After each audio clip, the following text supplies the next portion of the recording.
Well. Hello, CNC brothers and sisters. It's showtime. Time for our Wednesday evening hangout. And you notice I'm kind of sitting here by myself. Sister Kate is not here right now. Her daughter had an injury in soccer.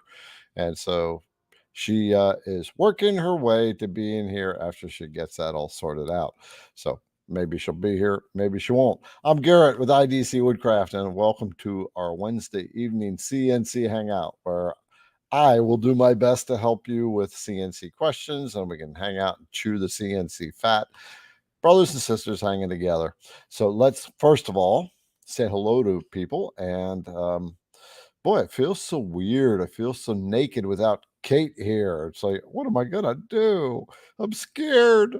All right, let's say hello, Daniel. First on at 6 p.m. Daniel, you are here 2 hours ahead of time, brother. We got a new record breaker for those who show up early. Like the guy that and for Apple iPhone releases shows up, camps out for a couple days. And Daniel, you're welcome for the content. I'm glad it's helping you. Doug, hello, Doug. So Doug says hello, good evening, Garrett and Kate.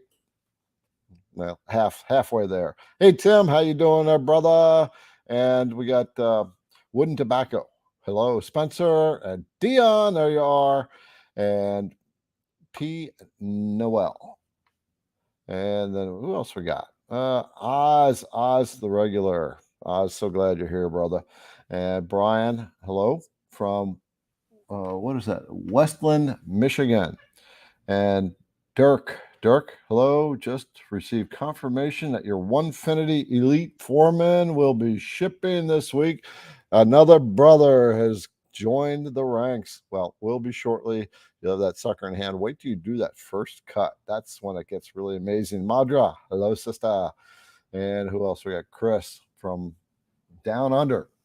I love this global world of ours. Jack in the shop. Hello, Jack, my brother, and Ralph. And who else? Looks like Jack, you're already chewing the fat with some other brothers and sisters here. Who else we got going on here? Got to scroll down. You guys been chewing the fat. Ralph. Nearby trying to learn. Newbie trying to learn. And Rand. My scroll thing is like flying by. Cody and Ed and Mark from Quebec. Bob, Roger, Don, Kyle. We've got a Facebook user. So Facebook, if you see what pops up on my screen here down below, this is the sometimes we bring comments in. And if you're on Facebook, you have to give Facebook permission to see your name and your picture. So below the video that you're looking at right now, there's a little like text that says allow StreamYard to see who you are. And if you want to dialogue with other users, most people are on the YouTube channel dialogue in there, IDC Woodcraft YouTube channel. And so if you want to dialogue back and forth with them, then you can pop over to the YouTube channel. Who else we got? John and Bart. Good to see you, Bart. Popping back in once in a while. And Bart has been here. This is Bart, and this is his name. If you look at his name, he's got these little swirlies next to his name. I have no clue. I asked him a couple of years ago how he did it, and I forget how he did that. And that's the way it shows up on YouTube under his name. And Cody, Katie, and Wade, and all right, Andy from Savannah. All right, so who else? Jen. Hi, Jen. What's going on, sister? Christopher. Well, I got a bunch of faces here. Some I don't remember. Jerry and George and Randy already said hello. Okay.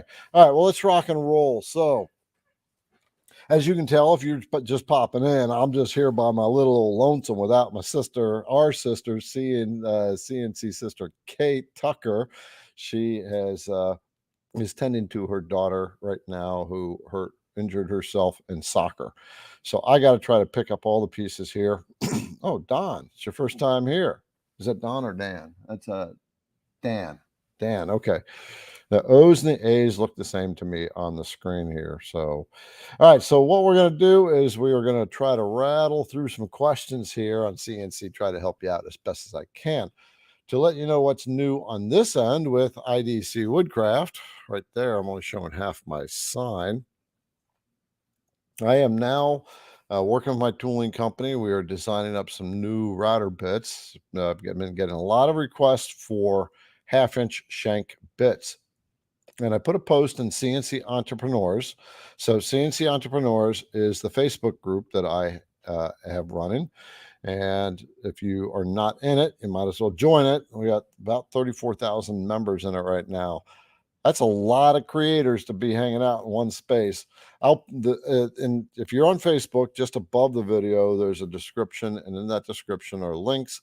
CNC Entrepreneurs would be in that. If you're on YouTube, down below, there's a description. It's like one sentence, and there's the word more. And you click that, and that'll expand the description, and the links for that are down below as well. And I want to let you know that I put together a Kickstarter guide for anyone who is brand new CNC routers that will give you a lot of guidance on getting started, because I know that getting started in CNC routing is sometimes like your head banging against the wall. You want to throw the computer out the window because you don't understand the software, the design software, or the CNC router. It's not doing what you want it to do because you don't know how to make it do what you want it to do. So I got a Kickstarter guide I put together. I've got a link in that description as well. So I do recommend, if you're brand new, you get that. You need to sign up. Give me your email so I know, so I can send you an email that has that, where you can download it. All right. And ladies, let's just cover this last one. You know, for those ladies who have been here a while, are a member of Kate's Facebook group, Women Who CNC. And so if you're a lady getting into the CNC, becoming a CNC sister creator, then you will want to join the Women Who CNC Facebook group. It's women only. And just because women sometimes talk a different language. All right, let's rock and roll in this, and let's see what all, see if I can find some questions here. Oh, I like business questions. Good. We are going to start right off with this. So, for those of you who are trying to get into CNC business, I want to.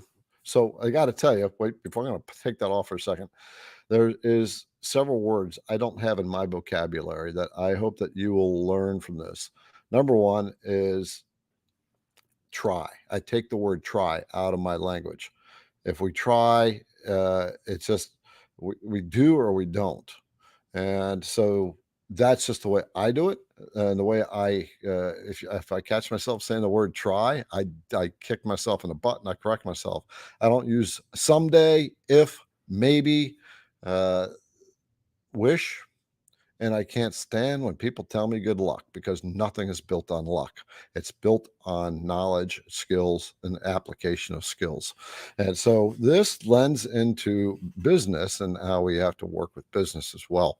So we have Jerry, and I have to move my camera a little bit just so I can read his comment here. Trying to find the best way to promote your small business, struggling to find a good outlet to use.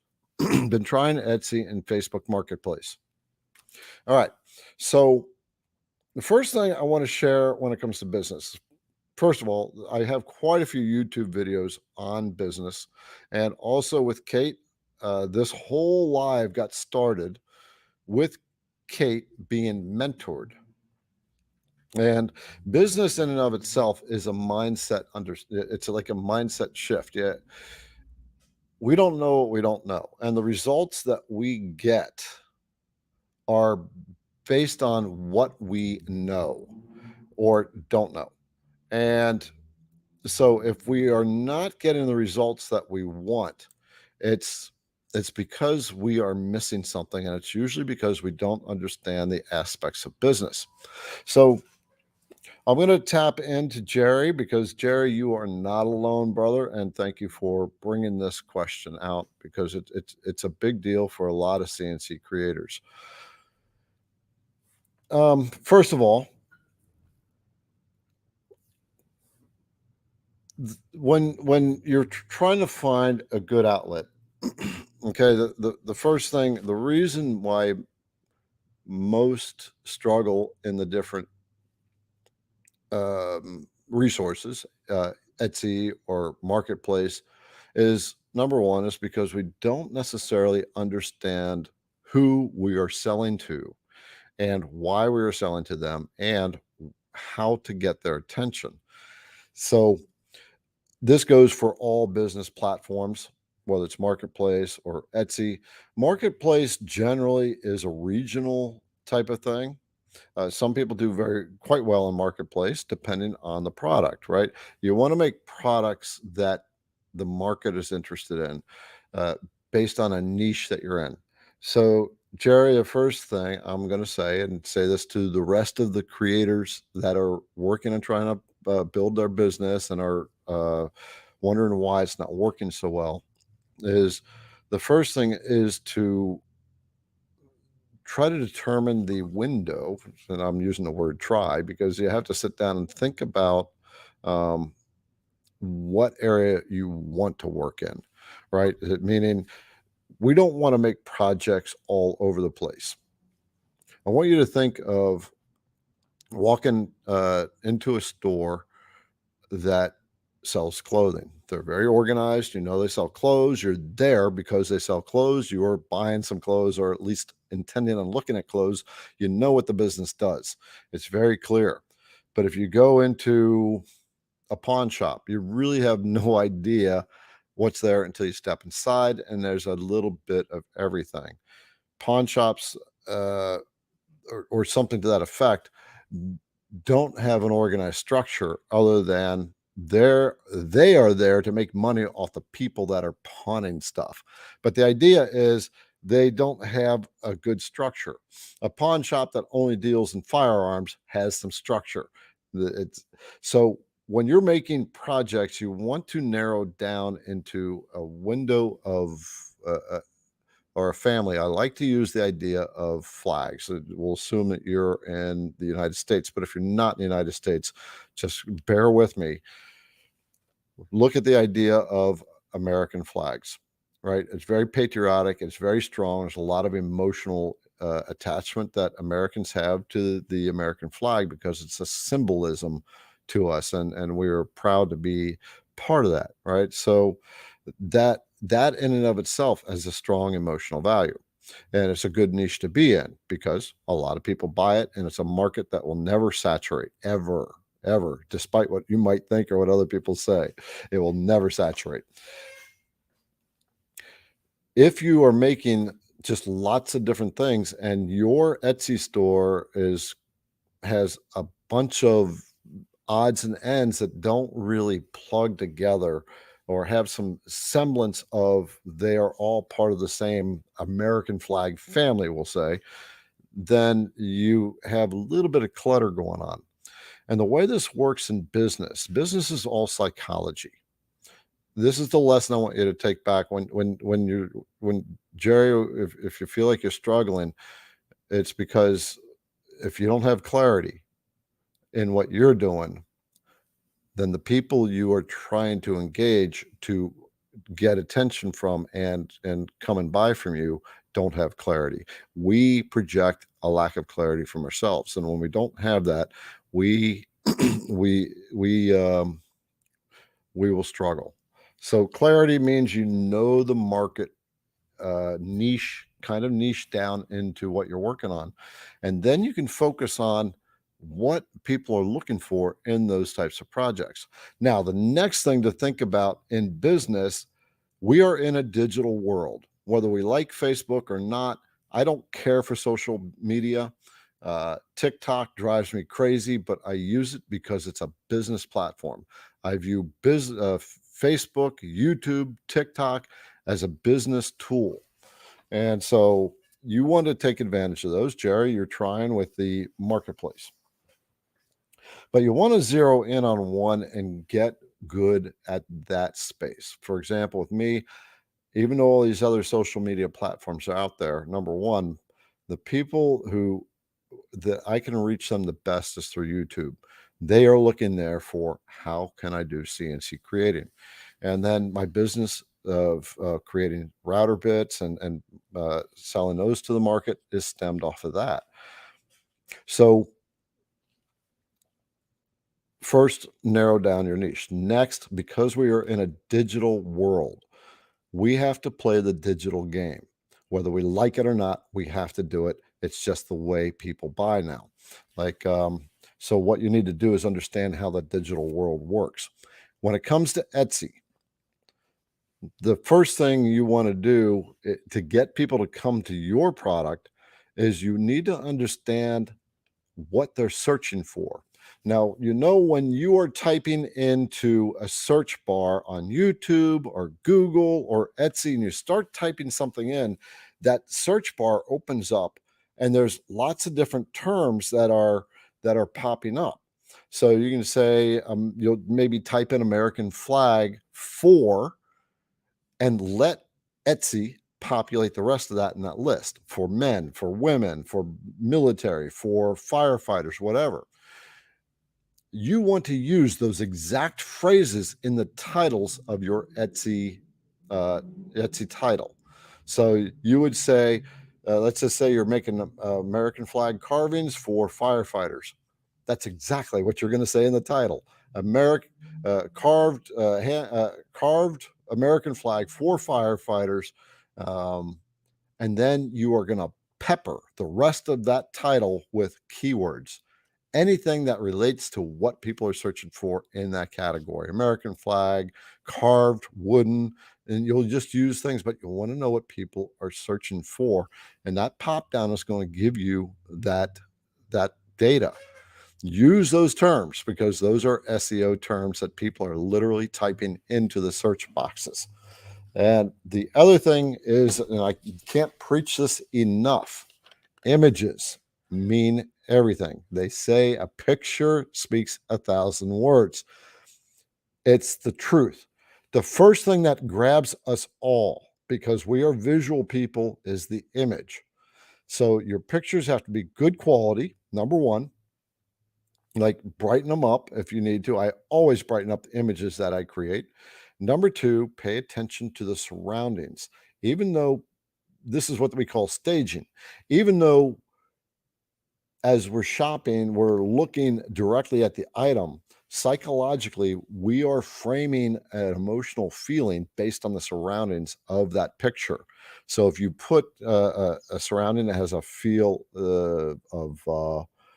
so you're doing a firefighter carved flag, and uh, your background ground picture as a picture, kind of a faded up firefighter or a family, or it's imposed, kind of faded, of a firefighter fighting a house fire with a hose, so you're adding some heroism into that picture psychologically to that individual, and they can relate to it more at a deeper level. So focus on those things. Super, super important for business. I'm going to tell you the magic words about business that will make your business take off, and I want you to write this down. This is so fundamental to understanding business and how to make your stuff sell. It is not the thing that you are selling. It is the thing that sells the thing. Okay. It is the thing that sells the thing. So it's not the wooden carved flag that you are selling. It is the emotion behind it that you are selling. And if you can engage that emotion enough, that creates a high enough value in the feelings of the person who's looking at it, you have a much better opportunity to a much better chance of having a customer. All right. The business is about psychology. And I want every one of you CNC creators who is working on a business, trying to start a business, to understand it is psychology. And business is never about you. Your market doesn't give a crap about you and the work you put into it and all the little things you did. They care about what they are getting out of it. And if they can get an idea or perception that the value that they are getting is more than the price you are charging, they will buy from you. All right. Remember, it's not the thing that you're selling, it's the thing that sells the thing. All right. Jerry, thank you so much, because I love business. I love business. I love the psychology behind it. I would also do this. There's an audio or video on YouTube that I watch and listen to quite a bit, and it's the 6 psychological principles of influence for business, and it's by it's Lewis somebody interviewing Robert Cialdini. Robert Cialdini is the godfather of marketing psychology. It's about a 2-hour video. I suggest that you put your earbuds in and go search it. I'm going to try to find it. I was actually listening to it today, probably for about the 15th time I've listened to this video. And type in psychological tricks study in to persuade and influence anyone. Psychological tricks to persuade and influence anyone. If you listen to it, it will blow your mind, and it'll make so much sense. All right, so let's get into. I'm already falling behind.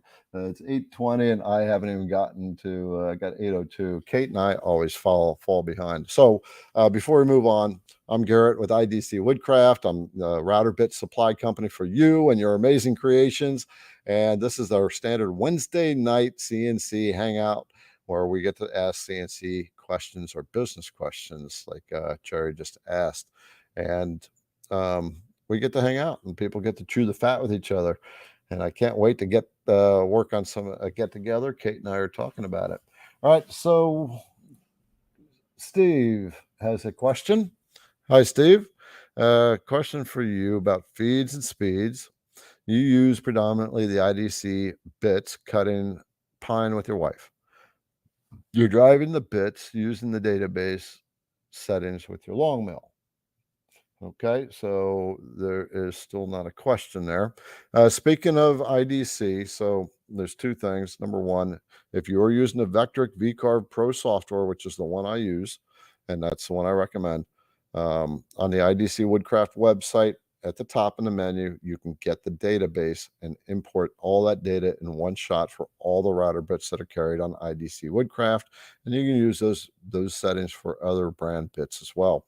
It'll also go to your app store, either Android or Apple. I have a app out that you can refer to right on your phone for all your data for your feeds and speeds.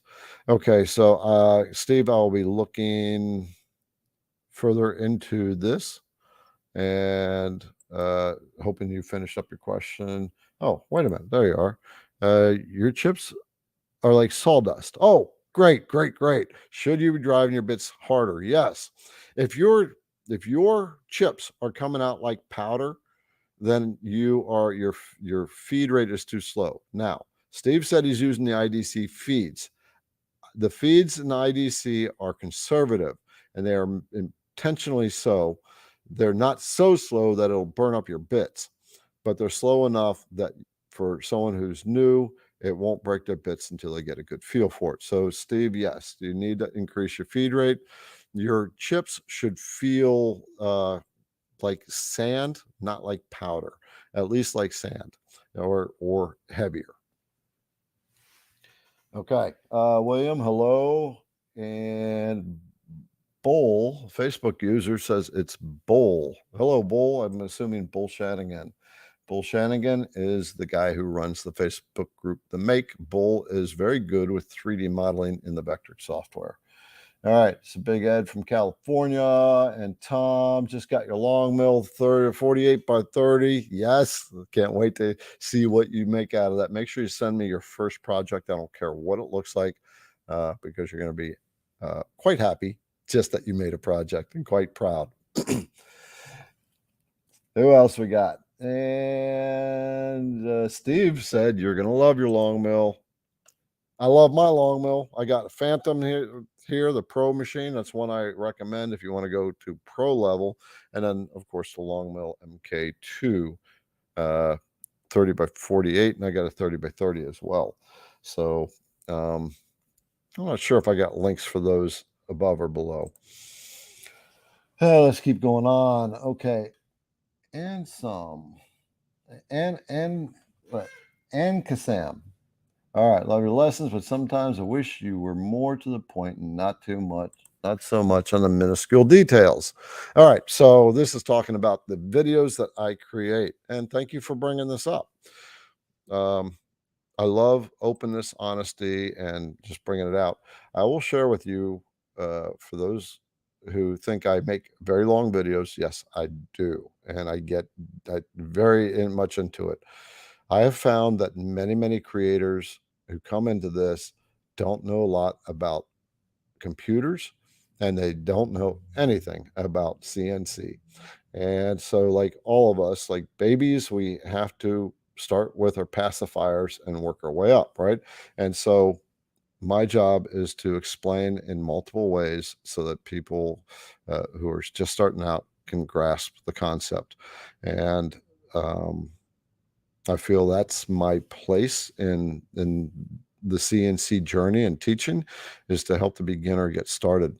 There are more advanced teachers out there, and so that's why my videos are as deep as they are, and why I do so much explanation. All right, Jen. Okay, hi Jen, sister. What's going on? Curious about CNC settings to speed up your carve time.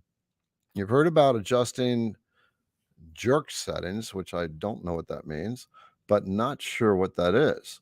Would this help with movement, speed between carve points in the same toolpath? So I don't know what jerk settings are. I've never in my entire machining career ever heard that term. So you will have to tell me where you heard that. What I'm assuming that may be plunge settings. I don't know. So for carve time, I created a video that shows you multiple ways to cut down your carve time. And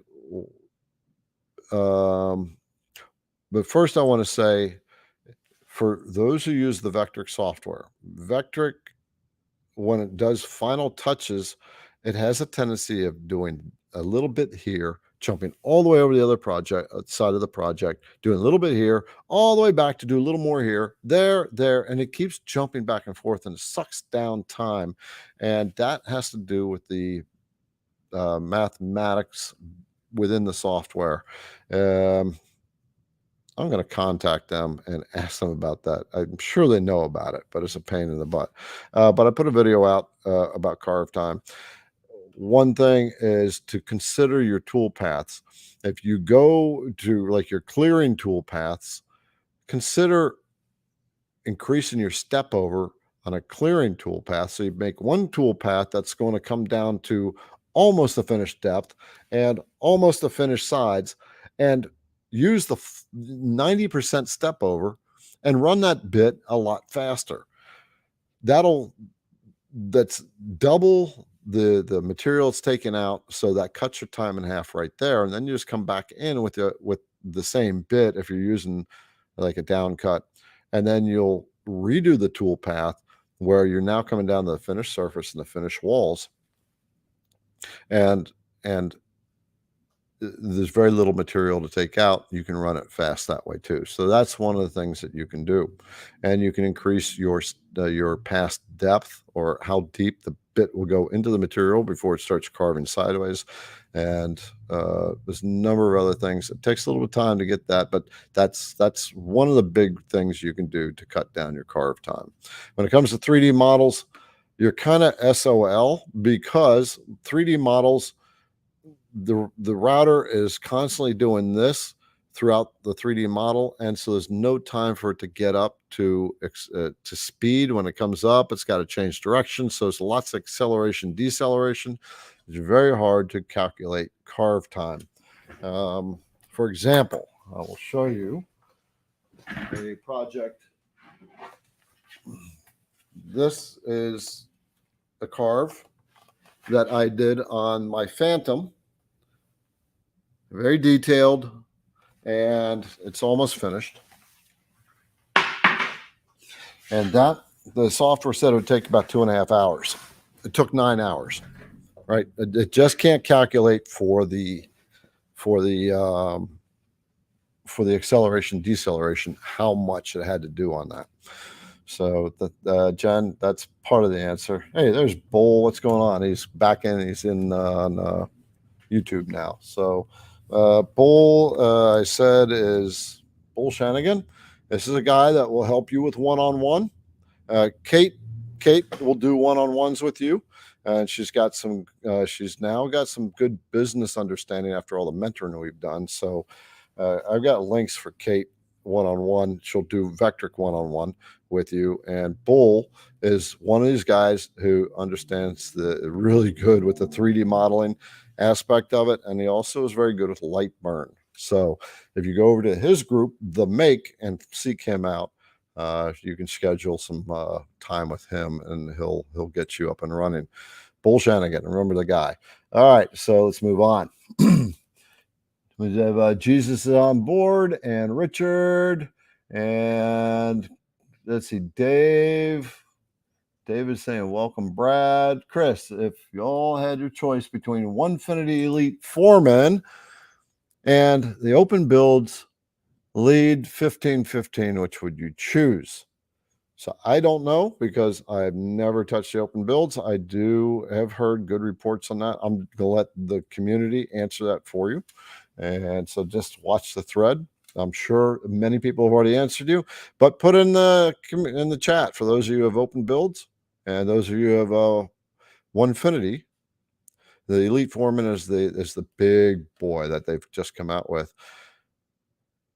Put in what you feel about it. Also, I would appreciate that if you would also put in something that maybe you wish would be better on the machine too, right? Everything's got room for improvement. Oh my God, our sister has shown up. All right, let's make sure she's got some audio. Say something, Kate. Hey, can you hear me? Yeah, I can hear you. Boy, oh boy. Yes. I've been scared. I've been so alone. I'm so sorry, you guys. I'm so sorry. I'm so sorry. I just want to say I'm so excited to finally make it on. Gosh, it was 8:30, and I was really worried I wasn't going to be able to make it tonight. But um, my daughter's doing good. She's going to be fine. But some therapy, some wrap, tape, ice, all the good stuff. I don't know if you've recently ever watched high school girls soccer, but sometimes they can get a little they can get pretty pushy. So, and she's about Right. yay big and about 5'4", so she's a tiny little thing, but she's feisty, and sometimes they just kind of ricochet off one another. So Right. Okay. All right. Well, I'm good. But she's not dead, right? Kate no, text Kate texted me and said, "Oh my God, I'm freaking out." I said, "Breathe. She's not dead. She's okay." Yeah, but that's good. So, but we got off to a good start. I had a good comment about Jerry. I mentioned earlier. He was, said he was struggling with his small business. And by the way, Jerry, let's not use the word small business. Right, all CNC creators, let's get out of the idea of small business, because we're plugging in. yeah, When we say that, we are plugging into our head that we will stay small, right? hmm, And then so we just don't use words like that. Like I said before, don't use the word try, maybe someday, things like that. We are yeah. going to accomplish it. The other thing with And business it is almost it tastes funny coming off your tongue. Sorry, I'm getting a little feedback. It tastes funny, look, coming off, rolling off the tongue the first few times you say it, because you're like, I own a small, and you're like, I own a business. I own a woodworking business. Like, I tried to find that adjective that would say what it was before I said business. So I said I own a woodworking business where I specialize in custom items. And so I stopped saying I own a small woodworking business. It makes it sound meek and like it's not enough, and it's more than enough. Trust me. yeah. Even if you don't intend to grow to a big thing, right? If you Yeah. just want to have enough to sustain yourself, don't use the word small. Right? It's the words we use are almost like we project out, and we're making a commitment to the life that we will have, right? When we Yeah, say things. So, okay, I absolutely. am currently down at uh, I just finished talking about at 8:05. Chris Palmer was asking what people thought was better, whether you should get the Onefinity Elite Foreman. He was asking opinions between that and the Open Builds 1515. So I'm Okay. saying I'm asking the community to give their input here, and also to be honest and talk about something that you might feel would be better on the machine, if you can think of that, right? It's because Right. there's always room for improvement. So we are moving on, and um, let's Now, see. what time did you guys say you were at? I'm at right now. I'm at Dan Bontrager. He Okay. said he texted me a couple weeks about my CNC machine, and okay. Um, So I do get a lot of texts from people. So Dan, don't forgive me if your name is not popping out at me. And Yeah. also, when we get texts, we get sometimes we just don't know, right? Um, so, but if you have a question, ask that. If I didn't get to you in text, sometimes, very honestly, I am so busy that I can't get to everything.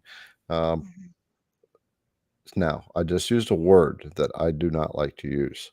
It's another word I that can't. people can't, right? I can't. So, see, I told you when I told them when I use these words, I catch myself, Yep. right?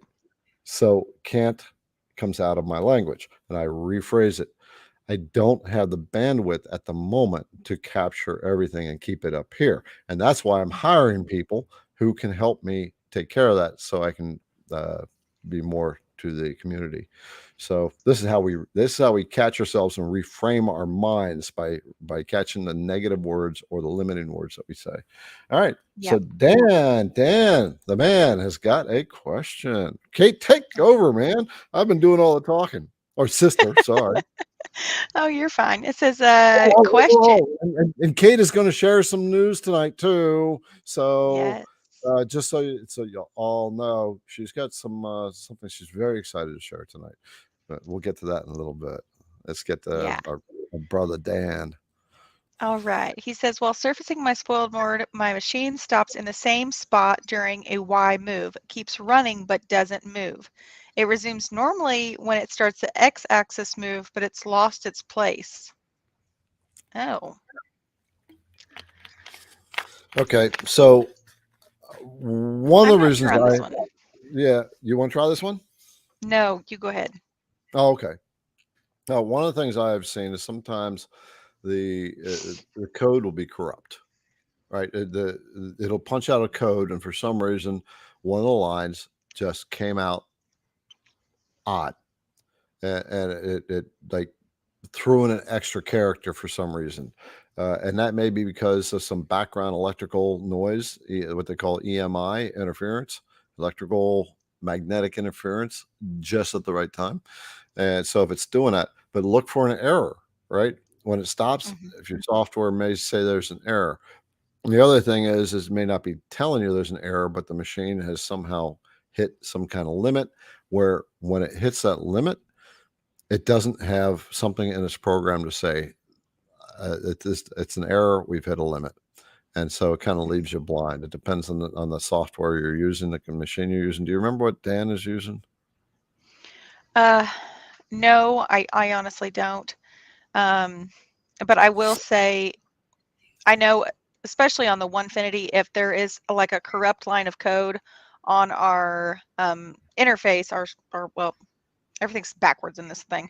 But on our interface screen, it'll say like over, under, whatever on the X, Y, or Z. And then if it's going to move a certain distance, it will give you like an error code. And it'll say you can actually touch that error code and it'll tell you what it's going to do. And so then therefore, when you get those codes, you know you need to go back into your G code or Vectric or whatever program you're using and kind of reset, because if you don't, then that's exactly what happens. Hmm. Okay. So I have on occasion, a rare occasion, my long mill has stopped in the middle of a carve, and that is usually due to a EMI issue or electrical interference. I may have something else on the circuit. I plugged into it, and then I might have unplugged it or turned a lamp off or something like that. And that just creates a little surge in the system that can, if it's done at just the right time. This is the hard part to catch, is Yeah. when that surge happens at just the right time. I had a Bob CNC, and that was kind of notorious for doing it. And I literally had a little Dremel, and I was turning on and off, on and off, on and off while I was running. Finally, killed the machine, right? And I was able to do it, but I could never like do it at an exact moment. So, um, yeah. Okay. So, but he said it's stopping at the same point every time. So it's you're either going hitting a limit, or it can be what we would call a soft limit. Yeah, that's And that, actually when you said limit, I was like, "Ooh, I wonder if he's hitting a soft limit." But, you know, I don't know. Sometimes with spoil boards, you like you have to use just the bigger bit, like the 1.5-inch bit that you use or something, and then draw that boundary line just a little bit over in Vectric, like a little bit over the actual grid size, but not too much. It's so funny. Like, look in the groups, whatever type of machine you have, and say, hey, like, what are the exact limits for doing a spoil board? Because I know ours is 40. Like, my machine is a Journeyman X 1finity, and it's 48. But I think the limit goes to like 47.482 or something, like totally stupid. So yeah, sometimes if you just ask, like in the groups, like, hey, what are the, like, does anybody know the exact like stop limits, or not stop limits, but the limits for the X and the Y, you'll figure it out. But it yeah. took me a minute to figure that out too. I'm willing to bet if it's stopping in the same place every time, it's because there's a little glitch in the code, or you just want to regenerate the code. Um, or you'll have on your console, you can see where the G code is being scanned, and when it stops, there'll be the line just below where it stopped is going to be a code, that the G code line, and there may be some kind of weird character in there or something like that. Yeah. Yeah. All right. Well, I was being a little nosy while you were chatting. I noticed that there was probably, correct me if I'm wrong, I don't know, I'm just gonna guess here. But it looked like Jen had made a comment about the jerk. Yeah. Jen Salzman. Yeah. Yeah. So Yeah. that is, I'm like 98% sure Jen has a 1finity, and we have a jerk setting in the 1finity system. Girl, I'm not gonna lie, I have watched all of those videos about setting up the jerk and this and that. And what happened is I actually had to call 1finity and do a hard reset on my machine, because like sometimes those factory settings are like, if you know what you're doing, they're okay to mess with. But if you are new, or you're just not privy to all like that super lingo-y, I don't know, like really interior work of the machines, I would not mess with it. I messed with it, and then I tried to do a reset, and I think my machine was down for like 2-3 days. I was just like, no, no. But Garrett So has a really good video about adjusting is it the scale factor within Vectric, yeah. where you can get more accurate previews. But really, your speeds and your feeds are going to be what are really going to drive the machine. I would not get caught up on that jerk, and just like put that out of your mind, forget about it. What is the jerk setting? What does it do? Because that is a term in my 20 years of CNC machining I have never ever heard. You This know, must be a 1finity term. I'm not gonna lie, I had like a serious trauma response to it, and I think I just like tried to like put it out of my brain, because I am not kidding you. I had a chair sitting right here at my CNC with my head on the desk, head on my table, like beating my head on the table, because I had changed it, trying to make it go faster, trying to make, like basically you're getting into the inner workings of the CNC, and you're fiddling with all the little mechanics and the little who's it's and what's it of what the machine does. Just don't do it. That's my Okay. advice. Just don't do it. What is the I don't jerk know. setting? I don't know. Okay. They say Okay. it makes it go. They say it makes it go faster. All right. Okay. I would love for someone to comment who has 1finity, who understands that, to explain that in this Yeah. thread. What you know about that? If you've got it, oh, I know what that is. I use it all the time. Yeah. All You right, know, let's roll. I bet Jeff from Two Moose Designs, he has a 150. I bet he would know. Ben Myers on YouTube, he's got a really great YouTube. He does Onefinity. You know, those guys would know. Reach out to the Onefinity team. I mean, that's going to be your, you know, your best and safest bet to just reach out to them. Look in the Onefinity forums. If you're not a part of those, go join those. They're fantastic. Um, but yeah, Well, girl, just there's a don't video. mess There's with a it. video for you, Kate. If people are asking about the jerk setting and nobody can figure it out, I don't know. Look for a video on it. If it's not there, figure it out and make a video. I don't Explain know. I what the want to make jerk a video. I'd setting probably is. screw somebody up and then they'd all be coming for me. Right. Right. All right, Richard, just starting our business. What recommendations for shipping U.S. only? Good. Kate, you want to tell your end? Sure. So, good evening, Mr. Richard. What I use personally is so the platform that I use for all of my shipping rates and things like that is Pirate Ship. It does have a free platform and then it also has paid versions depending on what you're going to do. But what Pirate Ship does is it basically pulls UPS, FedEx, you know, wherever you're shipping, it pulls them all together and it gives you the best possible rate. I will tell you, I just shipped, I don't know, a couple weeks ago, one of my big fire dancers. And I mean, and the box is like 5 foot wide, I don't know, something obnoxious by like 40 inches wide. And when I went on the UPS website, it said dimensions not available, like can't ship that big. I'm like, bull crap. Like I know better. So I went into Pirate Ship. 5 minutes later, I had a label printed. It was fantastic. But make sure, um, from a business standpoint, whatever you're doing, make sure that you are going and getting those rates either ahead of time. If you know what the packaging like is going to look like, put your rates in and then get that shipping cost, so then that way you can quote the client that for that what that's going to be, or just build that into the price and say, you know, that's just how we do business. It's the price of shipping is built in, so you don't really see that. But I personally, I use USPS and UPS. I do not use FedEx. I've had terrible results with FedEx. I hate that. Um, that's just Yeah. that's my 2 cents. Okay. Yeah. So Pirate Ship is pirateship.com. This is their website. You have to start an account, and Hmm. um, it's for those who are not shipping very much. It's a great site. You can ship Hmm. to US and Canada, but it's good for US. And you can print out a label on a regular piece of paper. That's the way I started. I was printing labels out on a regular piece of paper. I'd cut them in half and I'd tape the whole piece of paper to the package. Um, Now I'm a bit more established, but pirateship.com, and that's Yeah. the best way. Like Kate said, uh, find the rates so that you can either embed the rates into your price or be able to charge the best rate for it. Yeah. Yeah. And Pirate Ship actually now has integrations where, like, if you have like a label printer or something that you're using, so if you're printing, you know, a lot of products, you can just send them to your printer and then peel them off and stick them on the thing. So, Yeah. Um, all right. Cody just says evening bull. So saying hi to somebody else. George, anything about the 1/8 tapered ball nose?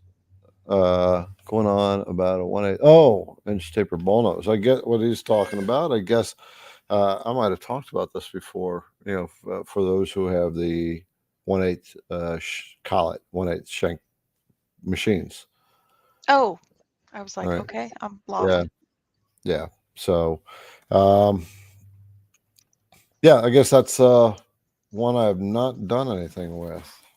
1/8. I'm not sure what the demand is on that. I know there's one person who's demanding it. That would be George.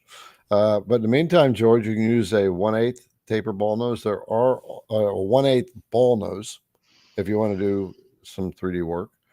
Taper ball nose are best for 3D work. All right, and that's what they're primarily used for. They generally have a stiffer, uh, a thicker shaft, and then they taper down to a nice point. You can also find you can use a straight 1/8 ball nose, or you can use a straight 1/16 ball nose as well. Hmm. You're not going to have the rigidity of the bit. It's more potential to break. but Yep. I will work on that one. Taper All right. ball So I and see Bentley at 809. He's got a good question. I feel like a lot of people are probably going to be, asking these same questions. By the way, Bentley, I haven't seen you on here before, so welcome to the show if this is your first time. and look, he's a So Bengals fan. Looks like. I see that. You know what? That's going to be a cool CNC project right there, that little logo you've got going on. Yeah. All right. So what are some fall theme projects you don't have to build? I tried the lanterns and I just don't want to put the time into putting them together. Gotcha. So some things that I've personally seen that I've actually talked lately with my ladies in our group, and they, if you, okay, this goes for everybody that's looking for fall projects. Go to like Rule King, go to Walmart, go to all the little places that have signs, Hobby Lobby, stuff like that, and find the cool little crafts. I was at Rule King the other day and I saw the cutest things because if you notice, and it's almost like when women talk about wanting to have a baby, you start seeing babies everywhere, or like people with new cars or red cars or blue cars or whatever. CNC work is the same way. When I was at Rule King, I saw these really cool like welcome signs. They had a leaf, I can speak for a woman, we love to decorate our homes and, the door hangers. Door hangers are huge, but everything is now carved. I don't know if most of you have noticed that or not, but even at like Michael's and Hobby Lobby, all the signs are carved.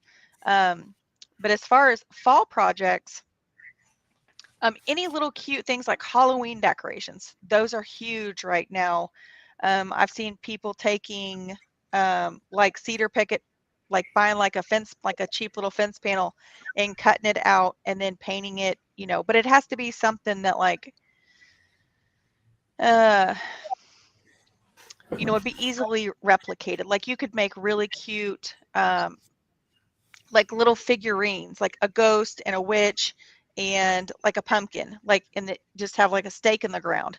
You could sell those or you could paint them. Um, signs are great, like just happy fall with some like really cute leaves and like, have a little artistic ability, kind of paint them and touch them up with some like fall foliage colors.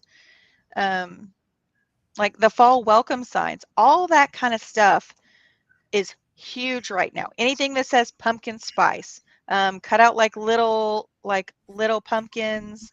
You can pour like, tape off the backside of the pumpkin, pour a little epoxy in it, and maybe throw some LED lights behind it. Put a backer on it. Like, Yeah, he doesn't want to assemble it. So, well, yeah. Well, I like the yard stickmans thing. Those are those things very are simple to make. huge. Yeah, and people buy them all the time. And Oh they're easy. yeah. The post, you just nail two nails, whatever, into a post, and you got it done. So minor Mhm. assembly. Yep. And it's like a cedar fence. So I mean, if you didn't want to have to like, I don't know, like I have a ton of cedar pickets I do stuff with. Um, for like family members are always asking me for stuff, and so I'll just put a bunch of those pickets in some big clamps and just glue them all together and let them set for a day, and then come back and Yep. keep moving those out. So The other thing when it comes to seasonal projects that are easy to make, pay attention to what people are doing, what people are buying, what people have out. Right, that'll yeah, give you an idea. Oh, well, I've seen enough of these. I've seen 3 or 4 of them. That means people are interested in them. Yeah, go make them. Copy, yeah, copy what works. copy and paste, copy and paste. Yeah. Who's your guy there, Kate? Yeah. Hi, Jonathan. It's so nice to see you. I'm so glad you popped on tonight. So this is a up and comer. He is doing fantastic. I'm so proud of him. He took a plunge. Jonathan bought a big Stepcraft machine with the vacuum table and spindle and the whole bits. But he's got some big things coming down the road for him. So he was curious. He's actually a cabinet maker, and he was talking about he says, thank you for helping me understand the term down shear bit today. If anyone runs into that term, it actually means a down cut bit. And I actually had to touch base with Garrett because I wanted to make sure that I was right in telling him, because he said he was using a software called Mosaic, and they were telling him he needed to use a down shear bit. And I was like, I'm pretty sure, like, we were going through the feeds and speeds, and I'm like, it sounds like just a standard end mill, but let me double check. So, Yep. So there are lots of different terms for any kind of bit. So down shear bit is, like he said here, it's a down cut. They also known as a down cut end mill or a reverse spiral end mill. So there's lots of terms. So I mentioned earlier at the beginning that I created a PDF, right? And it's literally, I mean, pages, like 25 pages mhm. of stuff. It's a Kickstarter guide, and I have linked that for those who are new. I have linked that in the description of this video. So if you're on Facebook up above, then it's in the description there. YouTube just below the video, just below the thumbs up sign button. There it is. Yep. Okay, y'all. Kate's got. This. Remember how I told you I always show my red goofy binder. Here's my other binder. This is my other binder. Anything that Garrett gave free on his website in tutorials. Here's all the feeds and speeds. They're in Imperial. This is for every single bit. This was before the app was available. This was before any of his stuff was available. And I went and I stalked his website like a crazy person because I was so hungry for education. Look at this. Words that sell. This was another free PDF. He has probably never seen me ever show this. All the things, all the little like material that he gives you and that he was trying to teach. I was like a freaking sponge. I was soaking all this stuff up. Top words that sell. These are the things. Words that you can make. Yeah. Yeah. Words that you can So make. so though Crazy. what you're showing there actually comes with the starter set. Yeah. That But it that'll comes make as a PDF. And I was yeah, like, yeah. if I don't have it in front of me, I'm going to forget about it. So I Yep. printed it all That, off. yeah. There you go. You got to That be what you hungry. see all that stuff she was showing you, that comes with the starter set. Plus you got what, 7 different design files with that. The Yeah. Kickstarter guide that I'm talking about is a completely different thing, Kate. And I sent that Oh, to you. Yeah. no. I sent it to you. Oh, wow. We called it a lead magnet. All right, so the Kickstarter guide. So she did see that. The Kickstarter guide is for beginners. What router bits do you need? Terminology, CNC terms. There's pages and pages of terms. That's linked up above and down below as well. And so that has in it all the terms for all the bits too. So if you look at down cut, it's going to say down shit in parentheses. It'll have all the lingo for it, Yeah. and they'll tell you what it's for. All right. Let's see what we've got here next. So Jonathan, I'm glad we were able to help you out, brother. Yeah. All right. So let's see. Dan at 810. Boy, we got to get moving on down the road here. We've got a lot of folks. Okay. A lot of folks on board. Probably would. Do you want to take this or do you want me to take this? Start something and probably advertise on TikTok. It's understanding the platform. You need to understand the platform you're promoting on and how to engage with people and what's going to engage them. TikTok is a very fast moving, very short attention span. You've got to catch them right now and it's got to engage them. All right. So if you are not willing to take the time to make fast action TikTok videos that are going to make them go stop in their tracks, right? TikTok is it's a swipe function. And so I would stay away from TikTok when you're starting a business.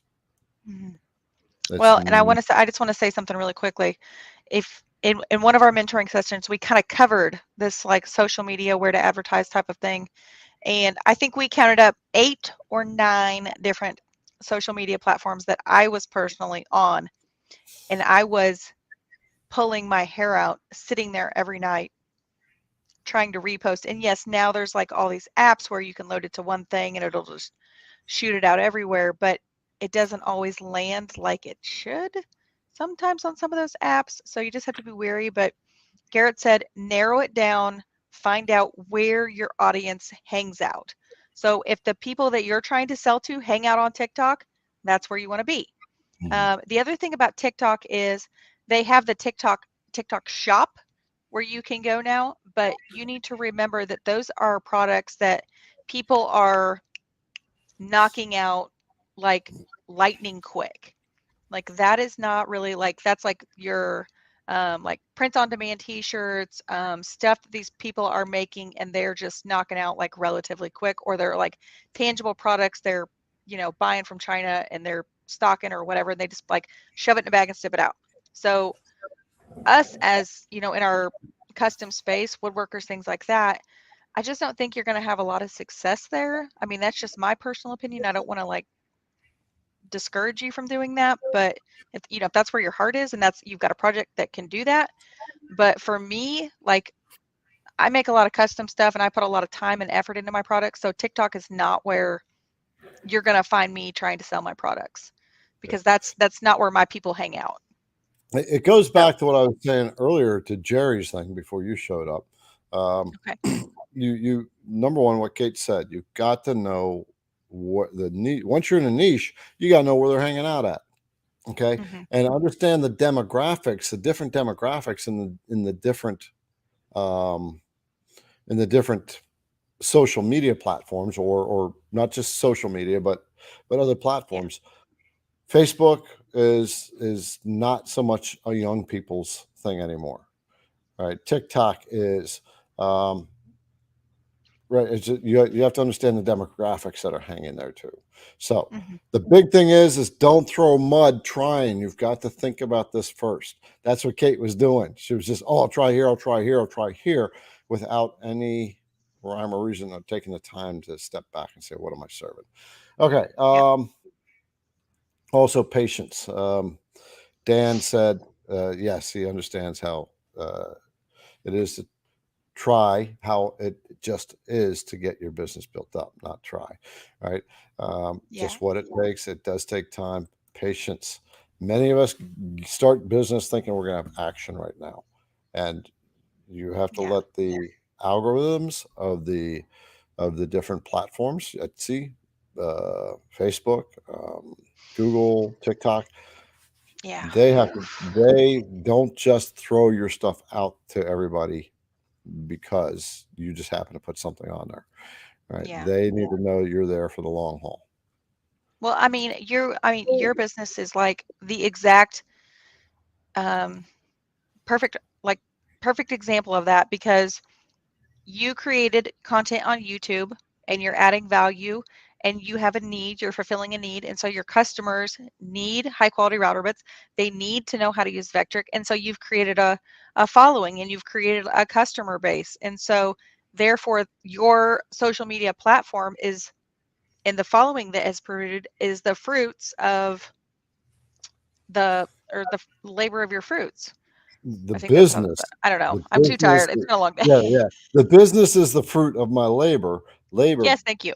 by virtue of adding value first. Yes. I didn't start the IDC Woodcraft until 4 months after had created a ton of content.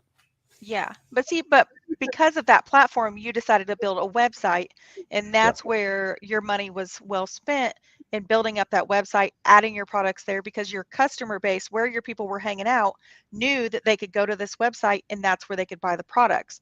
And that's Hmm. exactly what I had to learn the hard way, because I had an Etsy store, I had a website, but I had stuff all over the place, and I just wasn't, I was doing paint parties, and so I didn't have any clarity. um, I had a lot of buyer confusion, which led to not as many sales as I wanted, which really sucked. Yeah. So, Okay, I got to give a shout out to Cody. Quite a while ago, he donated $10. He loves oh, this thank you, Cody. community, and thanks for your faithfulness and going live every week. Yes, that's the other rule of business. Show up. Kate and I have both talked at times. Oh, I don't want to do this on Wednesday. I don't want to do this tonight. But that's not, we're not here for us. We're here for you. We have to show up. Yep, yep, absolutely, absolutely. All right, let's get on to Okay, so questions. I know we're falling behind again. So, yep. Um, so Daryl at 823, he just kind of asked the question. He says, "Where is a good place to have your IDC bits?" I'm assuming he's talking about where keeping them by your machine or something. Oh, do what I do and leave them laid on all over the place. Just I have a kidding. fishing tackle box is what I use. Yeah, You know, yeah. I've got a little drawer organizer over here for bits I use a lot. I have a board where I have a bunch of holes drilled in it. And the yep. bits sit there. Mm. Okay, let's see. 824. It says through Iris Eyes.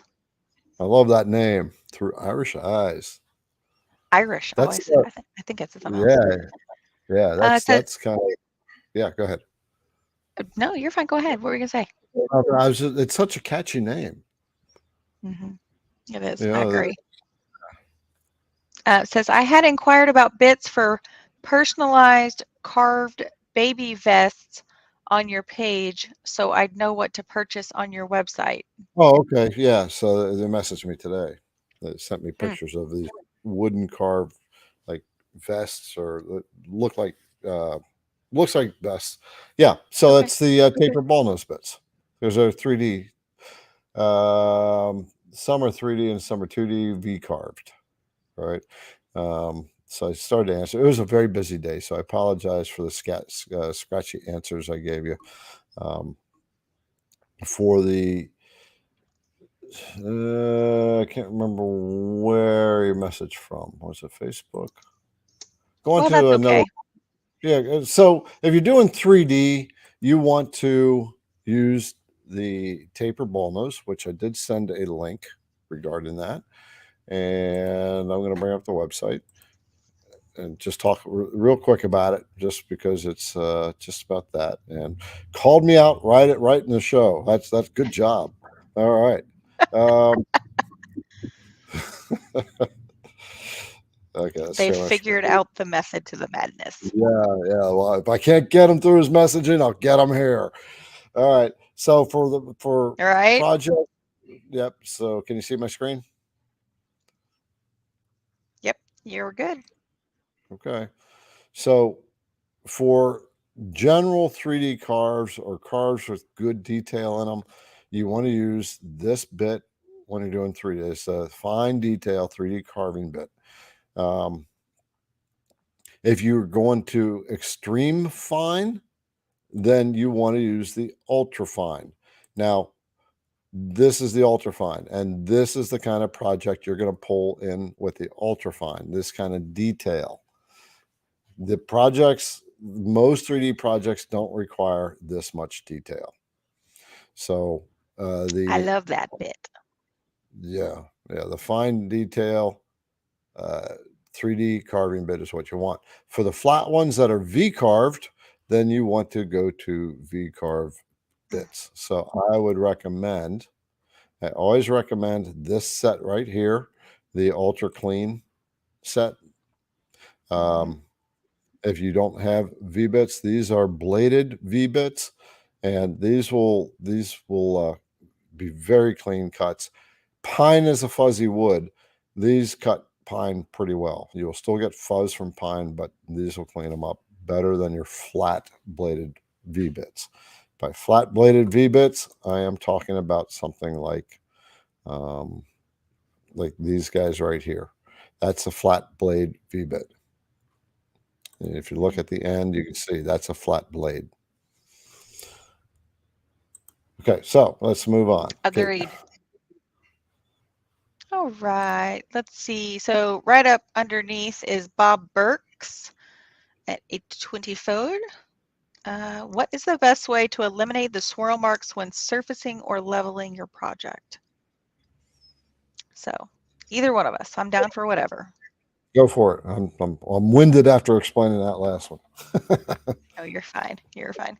So what I do when you are when you're making these when you're getting swirl marks in your like when you're doing surfacing on like say your spoil board or you're doing epoxy or whatever it is you're trying to surface, planing a board, if you're probably running your router a little bit too slow. That's going to be the number one thing that I want to tell you. It's just sometimes you need to speed it up. The other thing that you can do to combat this is maybe reduce your step over a little bit. That's what I have found when I have a big, like when I have a lot of projects I have to sand because I do a lot of epoxy work with like live edge wood. I will reduce my step over as much as like 30%, and it just, I mean, it just cleans them up, and then I can take like some 120 grit and just knock that off of there. I'm not fighting with it. It's just, it's good. Sometimes with surfacing bits, you can also get burning, which it's kind of weird because it's almost like if you run it too fast, you get burning, and if you run it too slow, you get burning. So you just have to find that happy medium. Yeah. What do you suggest? Yeah, burning with surfacing bits is usually because the RPMs are too fast. That's, yeah. It's not the feed rate, it's the RPMs. Hmm. So swirl marks is what Kate said. Another possibility when you're using a surfacing bit is one of the surfacing blades on the bit is not at the same level as the other ones. So Mm. as it's moving, that one is just digging a little bit deeper, or there's a little nick on it, or something like that. That can cause that as well. Yeah, that's a really good point because I actually had to talk to you about replacing one of my bits because I don't know if it caught like something in the wood or what, or I don't know if I dropped it and I just forgot, or I don't know what happened, but irregardless, it had a little tiny minute chip in it, and it was like just just creates all Yeah. kinds of problems. Yeah, So, if you chip a surfacing bit, that one blade is going to heat up pretty quickly. mhm. Okay, next one. All right. So they've got a lot of little chatters in there. It looks like Steve um, at 8:27.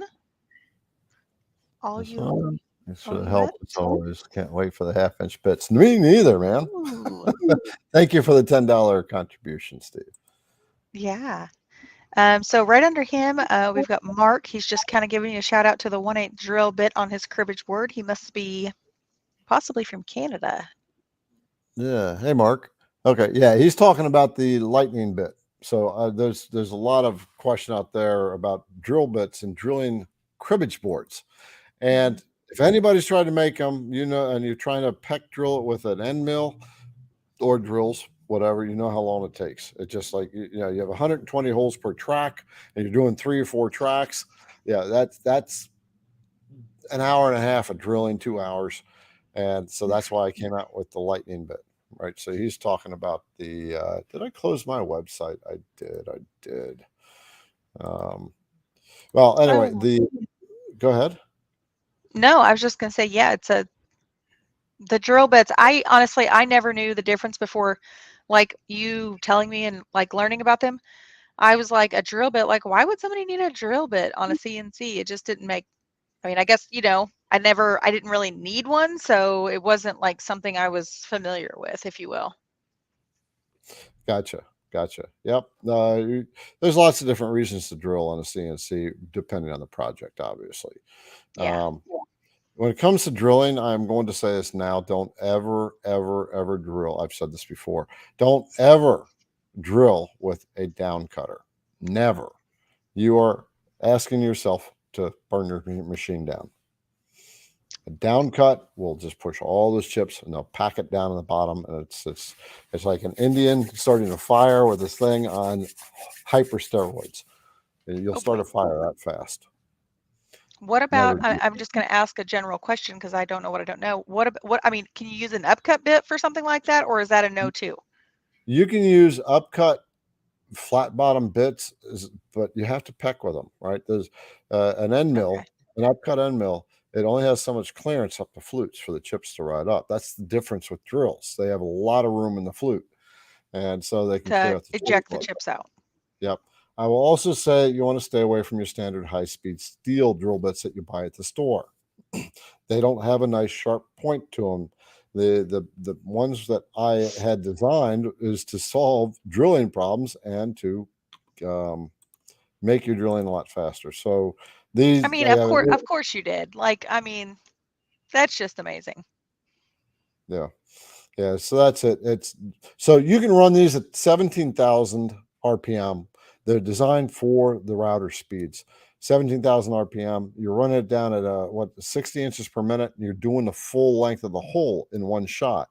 So 1 second per hole. That's basically what you can do with that thing. So that's the lightning bits.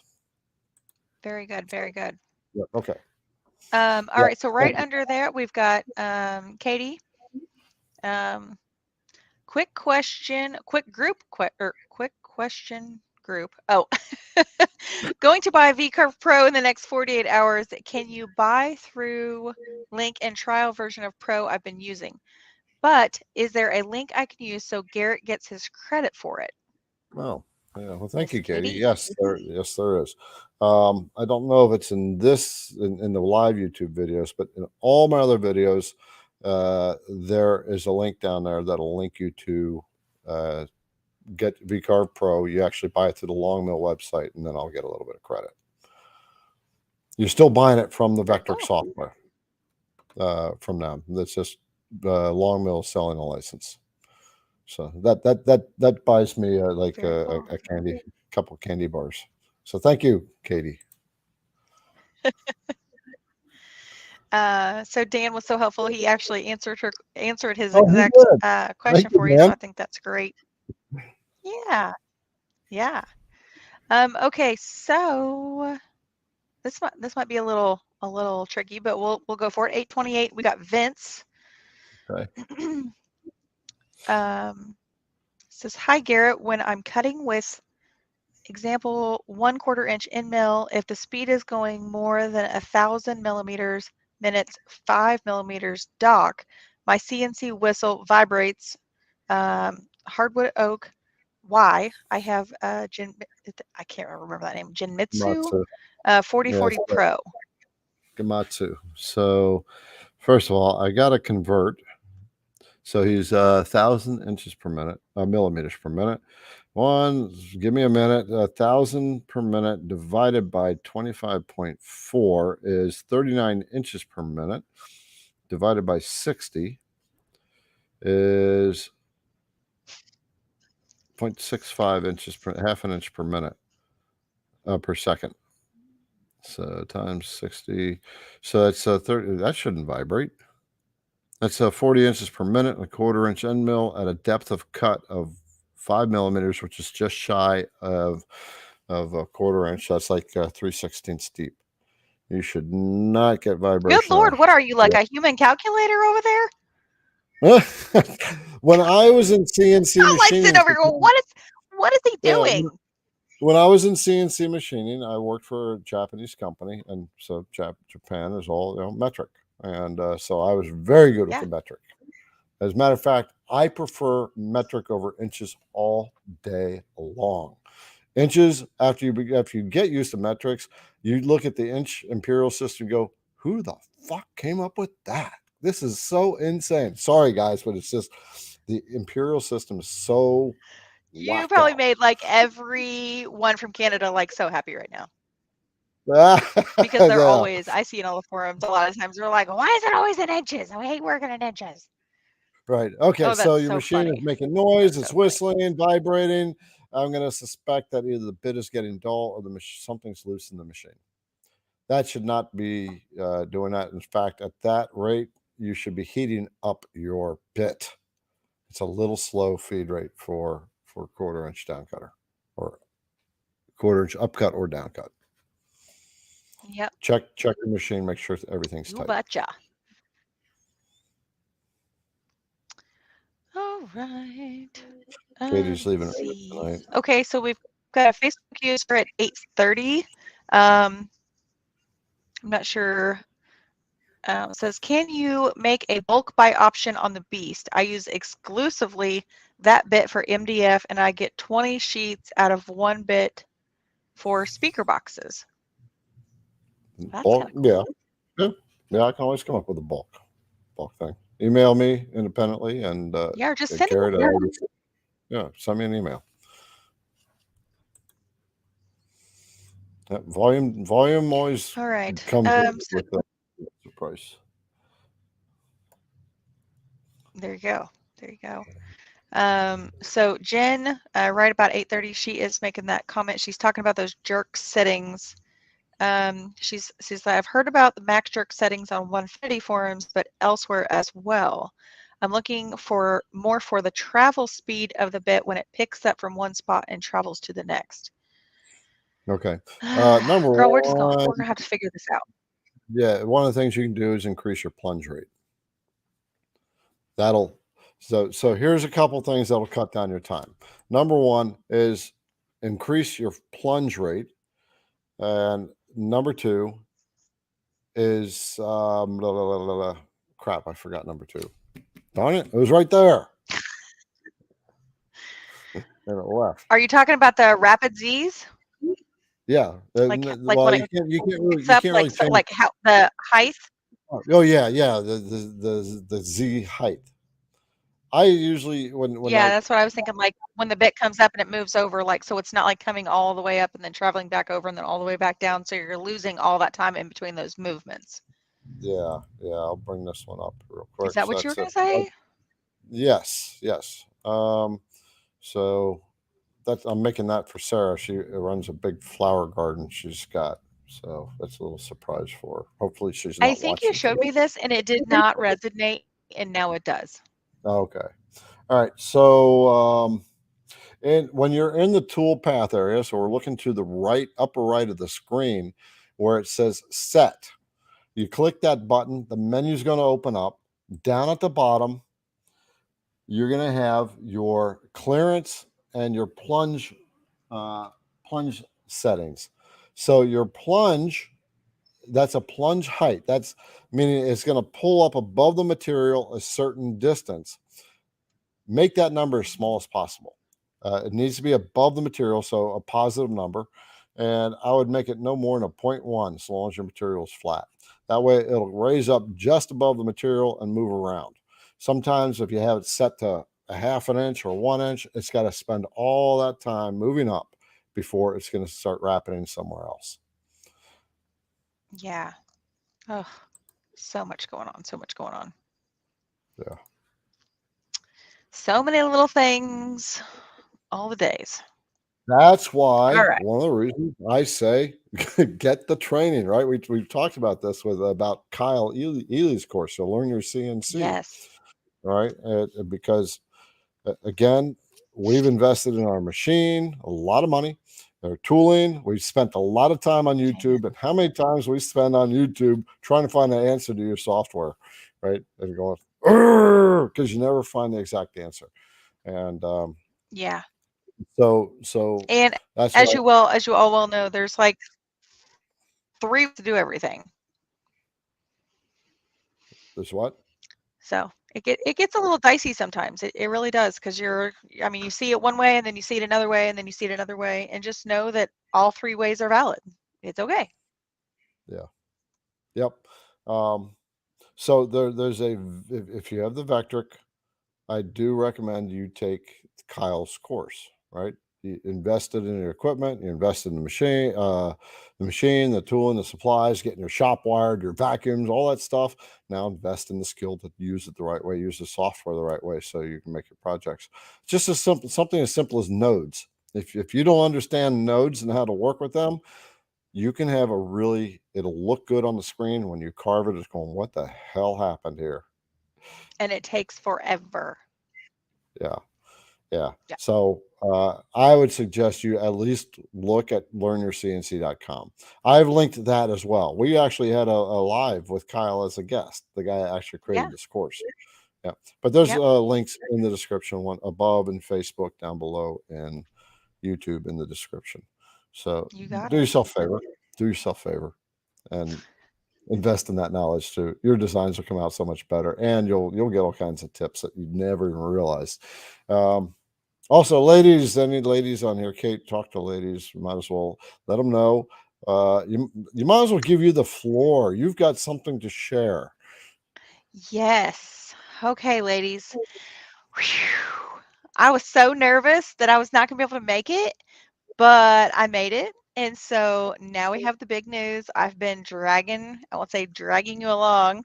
Well, first of Um, all, tell them you're women who CNC, right? Let's get that one out of the way. So let's yeah, explain this for those who are yeah. brand new and don't understand. So go ahead.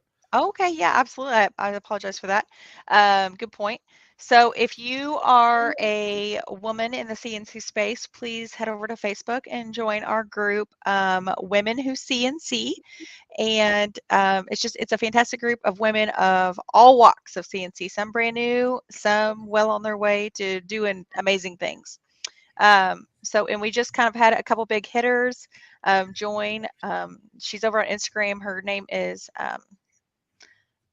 is Brandy, but her logo sign is Handy Dandy Brandy, and wow, she's incredible. She joined the group. I've got some other makers. Gosh, I need to get a list of like all of like our superstars out there. I mean, when I say superstars, I mean like these women are making like big swells, big waves in the woodworking space, in the CNC space.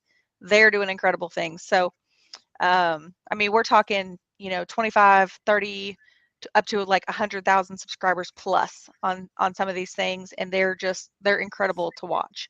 I kind of feel like the small next to them because they're killing it. But anyway, long story short, I have the big announcement that we are the website that I have been building is live. It is live right now. It's I'm going to tell you the everything here in just a second because I want you to hear me on everything that I'm telling you. We You also can have also share a your screen if you want to. So just let you know. Okay, yeah. So we also have a new line of merchandise that I have created with our beautiful logo. Y'all know the pain of building a business logo, and especially um, when you are building it with a lot of feedback. And so it was like we started here and it was like, nope, scratch that. We started here, nope, scratch that. And then about 10 designs later, we finally got it. Um, and we are going to have hats. I'm working on a deal with a hat vendor right now. You can kind of see these are really cool. It actually says Women Who CNC, and then it has our little girl. This has changed a little bit. This actually used to say established in a part of business and understanding that psychology. We actually ditched the established, and now we have a really cool emblem. So let me share my screen just a minute here. Uh, So Kate's logo is official, Women Who CNC. So women, you now have an identity that you can put on your head. All right. Is on that our what head. what's going I on? love that. We can put it on our head. Um, okay, so let's see. All right, I so love now why the you do cat it. is There it is. out of the bag. Can you see it? Yep, you're on. Because I cannot see you, so I don't know what you're seeing there. Okay, That's right. Well, so let me lost your screen oh, share. You can't. hang on. Yeah, I didn't mean to do that. Oh, I know why. It's because I don't have control of it. So I was trying to minimize like you and I on the side, but I can't do that because I don't have control of it. Okay, so Yeah. this is the new Women Who CNC. This is like one logo that we're working with, but this is kind of a horizontal. It's just for the website. Um, and then here we've got about us. So right now this is just a really cool section. Obviously this is just a picture of me and a little bit about my story and my journey. But what I want you to take away from this is it says about us. Okay, so this is not just about me. This is a journey, a collective of women. So within the Women Who CNC group, I've actually created a post on our Facebook saying, and I asked all the ladies early in the week, share your story, share your picture, share your carve. So I'm actually probably going to change that over to called like Meet the Maker or Meet the Makers. And that will have all like the women of CNC who want to share their stories, share their projects, so you guys can like reach out, meet one another, connect, like say where you're from. They've been working on that. The website is live, yes, but please be gentle. It still needs a lot of work because if you've ever built a website, it has 5 million things that have to happen to make it all go. And I've been working on it for a really long time. Plus, running my business, plus doing the one-on-ones, juggling a house. And by the way, my husband left for the hurricane down in Florida, so God knows how long he'll be gone. Um, but let's see. Let me pop back over. Let me pop back over to the website real quick. Okay, so the big drum reveal is I know so many women are so excited about this. We finally have our shop now. I've got some merchandise out here that these are designs that I kind of came up with and created. This here on this particular spiral notebook is actually this is our logo, ladies, right here. The Women Who CNC with the Infinity logo. This is these are notebooks. All this stuff I've making. It's being done for you guys. But we do have that really cool logo, and we've got sweatshirts. We've got this one here. I absolutely love. You guys can go through and check this out. But look at this. This is all embroidery. I don't know if you know, but embroidery is super hot right now. And we've got it in all kinds of colors. I love this military green, gray, red. We've got all kinds of good stuff going on. This is gonna be huge. And I have I'm not sure if Ellen's on here. I did not see her pop on. But this is the visor. Ellen was so excited. This is actually a flex fit visor. It's really great. We have it in white. And then this is actually another logo. This is embroidered. It looks kind of sketchy on the screen here, but we have like I have one in hand and it does not look like that. It actually it actually looks a lot nicer and a lot clearer. But again, this is embroidered. But the most important thing about this, aside from the merchandise, which I've been super excited about, is this link right here, this discount and links. This is going to be where all the good stuff is. Okay, so I've got a little thing here and then a site. This is another website I built inside of this website for the Women Who CNC. And this has all of the stuff you're going to want to look at. All the links, all the things that I talk about, that I You're mention. talking about materials. Well, like things like so our website link, the Facebook group link, my one-on-one trainings in here. If you want to buy Kyle's course, I've got a coupon code for that. The weekly trainings. We've got Garrett in here. You can use my code to save a little bit on his things. We've got our Wednesday Night Lives. This is going to be really, really just awesome. And then I've got some other like products that I recommend. I get these questions all the time. Like finished products. People will say, "Hey, Kate, what is that project you used?" Or "What's that product you used?" So these are some of the things like I'll use sealants. This is like a whole nother website and resources inside of the website. So there's a lot happening, ladies. So I just want to share with you the code right now. The website is password protected.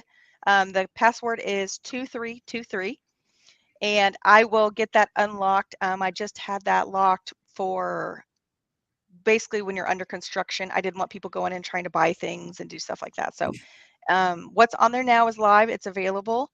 So you're able to do that. But also,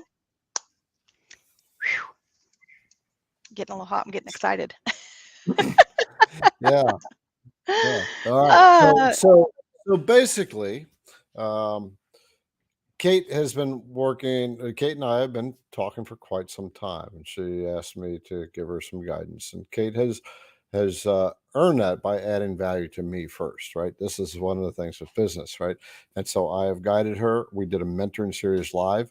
She's been a dedicated mentee, I guess, and she's determined. She's got it in her blood to do it. And so we've had to reposition her and build a brand, and and realize that the brand that she wants to build is based on what she really wants to do, which is help, teach, and what have you. And yeah. she's a mom, she's a woman, she understands that whole thing, and so did a lot of work to start this building this brand and built Yeah. Facebook community just for women. So, ladies, show her some support. Show her that you're there. And get a hat. Wear the identity. You are a woman who CNCs, right? Yeah. And this And will I've got this some, gosh, yeah. I mean, I have some really, really cool stuff coming. I mean, I have some like amazing, I was trying to get it worked out, but for some reason, one of the sweatshirts, I have like some of the cutest merchandise coming. I have some like really cute hoodies, and it actually, um, are I want to give a big shout out to my designer that I use. His name is Parth, and he's over on Instagram. He goes by the tag Edit Spill, and some of you probably have seen his work. Like if you see at the end of like an Instagram reel, you'll see like the logos and they're animated. It's like a saw blade, and then it has like their name, and then it has all kinds of really cool like colors and pop or vertical. He does all that. That's who does this. But he has been so generous with me, and he's literally like the nicest person on the planet. Um, Even with the time difference, he's been just absolutely phenomenal.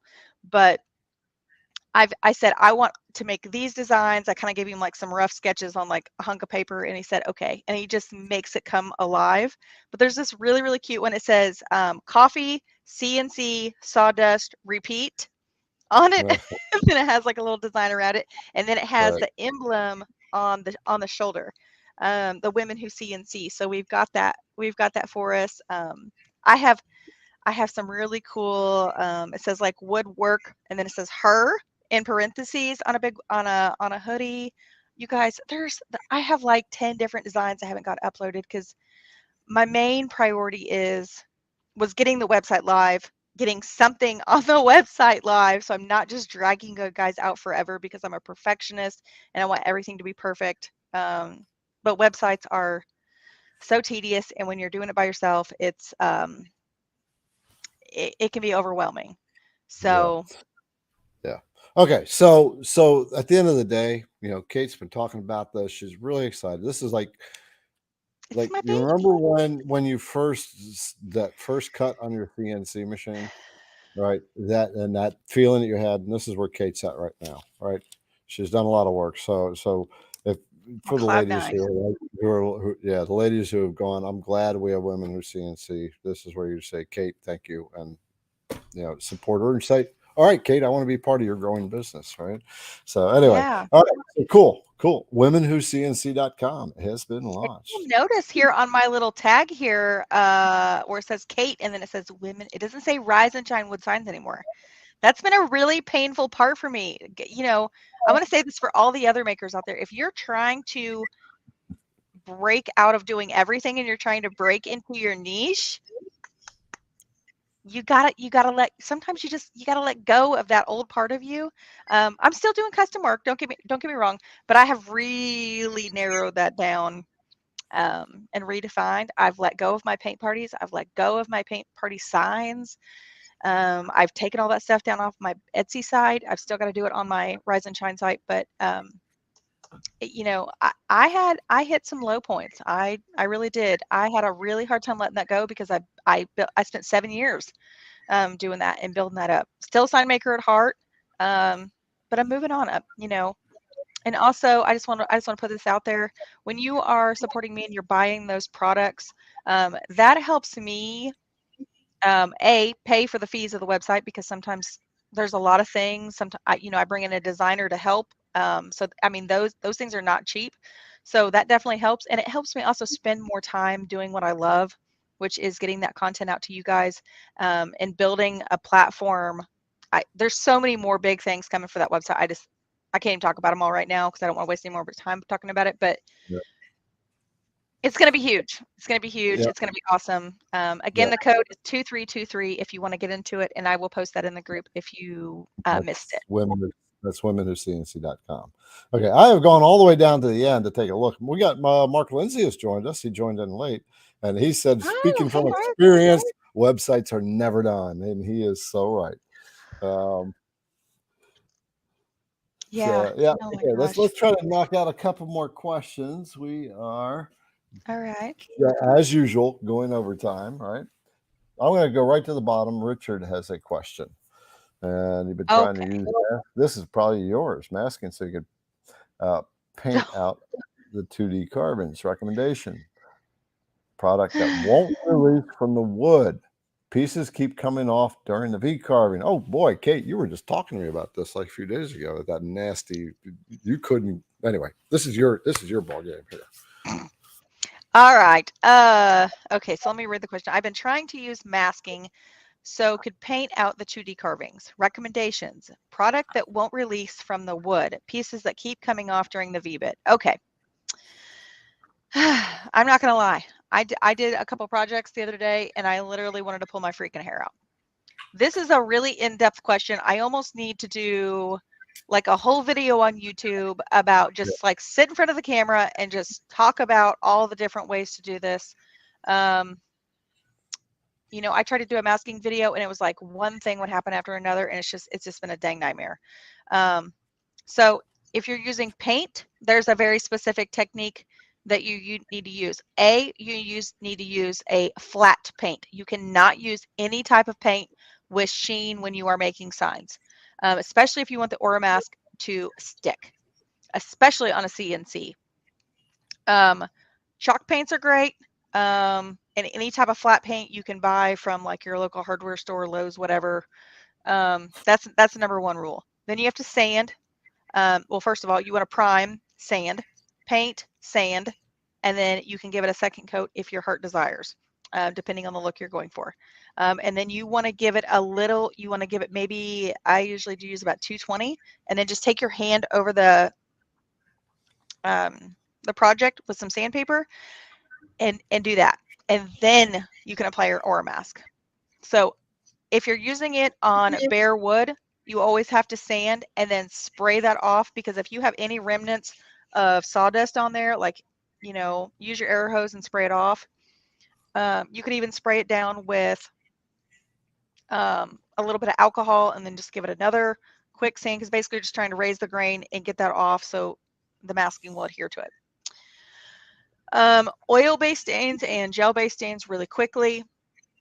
I personally like using gel stains. I have the colors customized. I think I showed you guys this in last week's or a few weeks ago. These are all the colors that come in gel stains. Can you see all these? Woohoo! So if you can't find a color you like in a gel stain, you're just sorry. I don't know what to tell you. Yep. This sounds like a video, Kate. Yeah.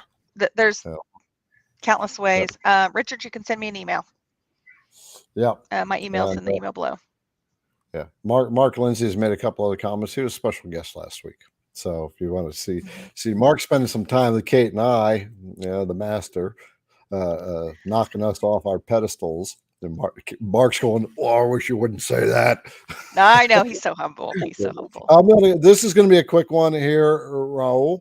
Your first inlay, the male and the female are in different layers.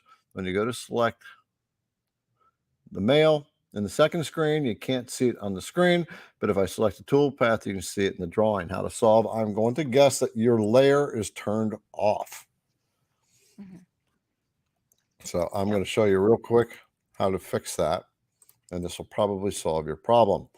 And there we go. All right, so I'm going to go back to drawing.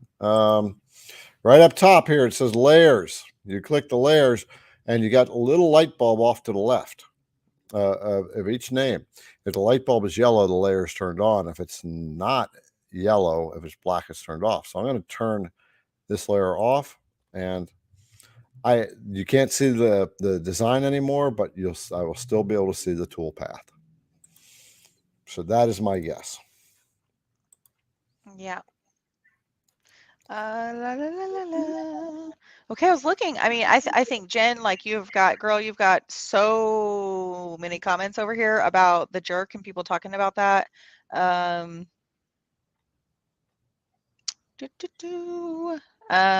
So there's some great comments. I mean, if you have made a comment and we have called it out on our main screen here, please read the comments.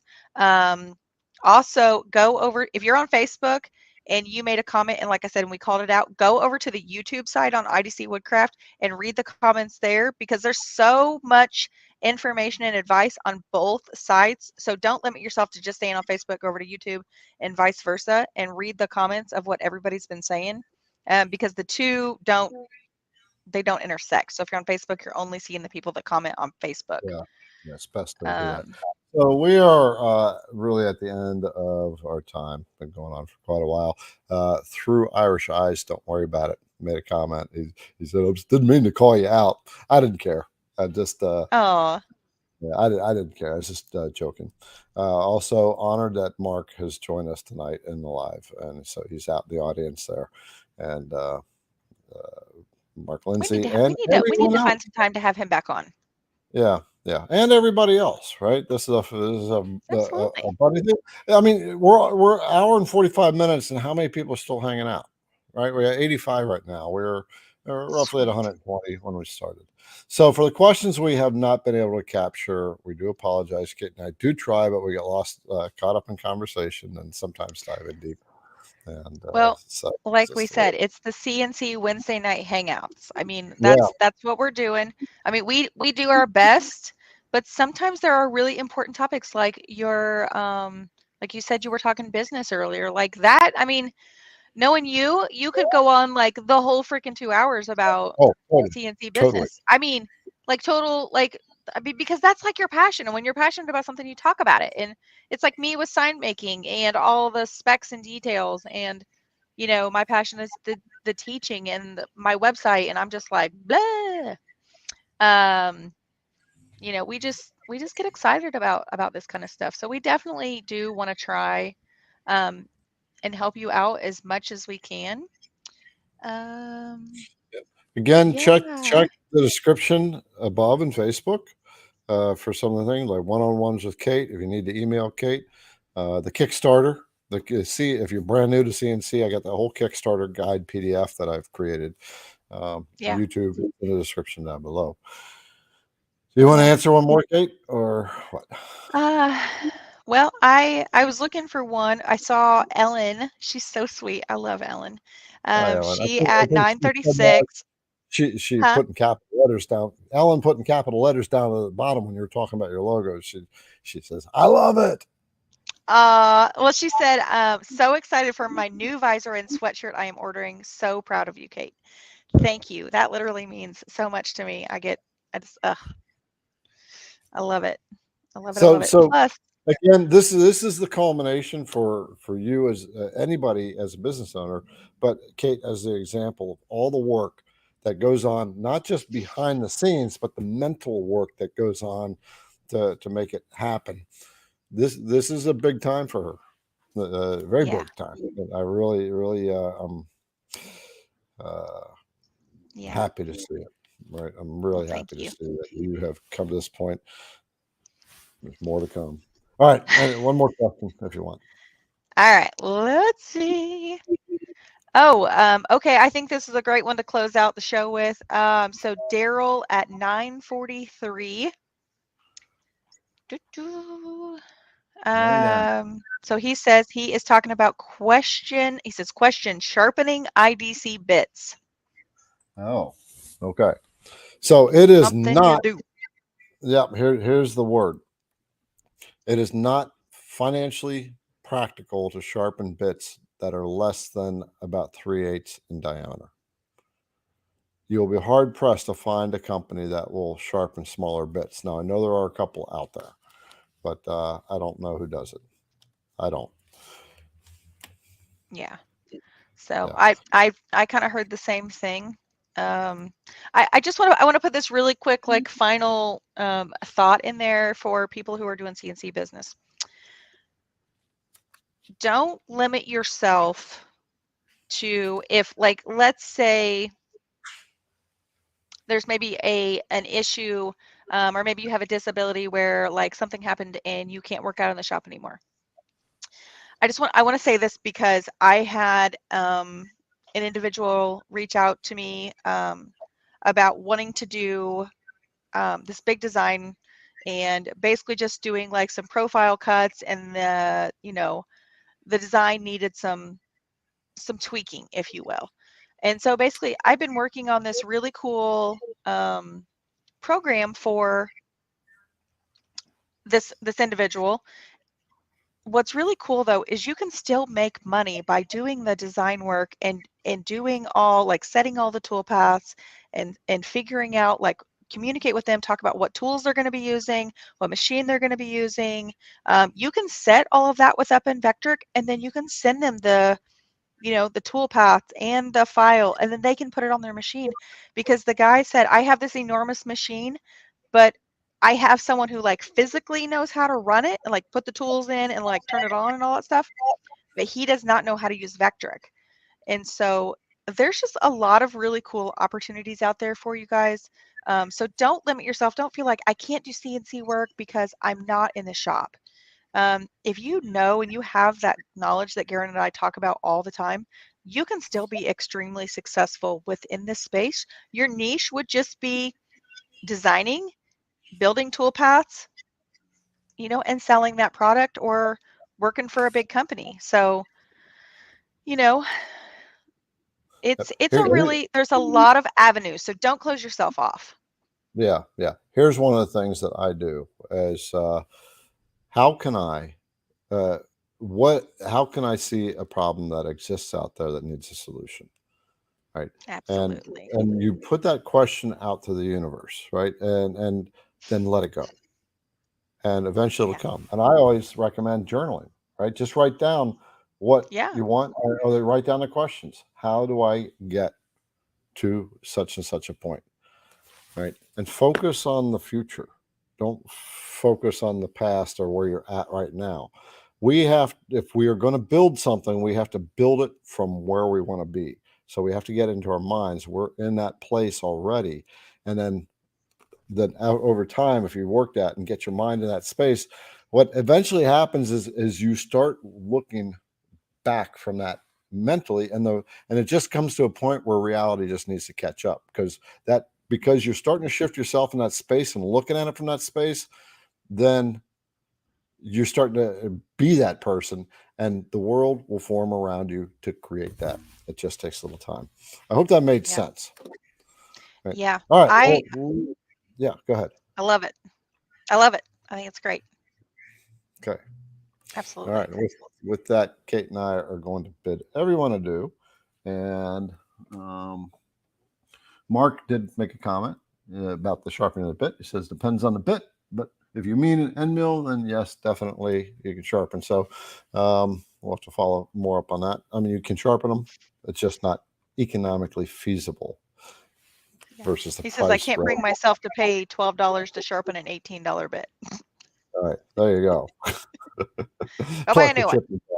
All right. We are going to check out. Hope all has a awesome week. And we will catch you here at our CNC Wednesday night hangout again next week, 8 p.m. Eastern Standard Time sharp. Kate will be here on time as long as our kids are okay. We will Amen. talk to y'all later. Wait, I can't say y'all. That's Mark's comment. We'll talk to you Y'all later. is one person. Y'all, all y'all. It's all y'all when you're talking to a group. All y'all. All y'all Talking to brothers. all y'all. We'll see y'all later. Yeah, well, mine is my CNC brothers and sisters. We will talk to you next week. Amen.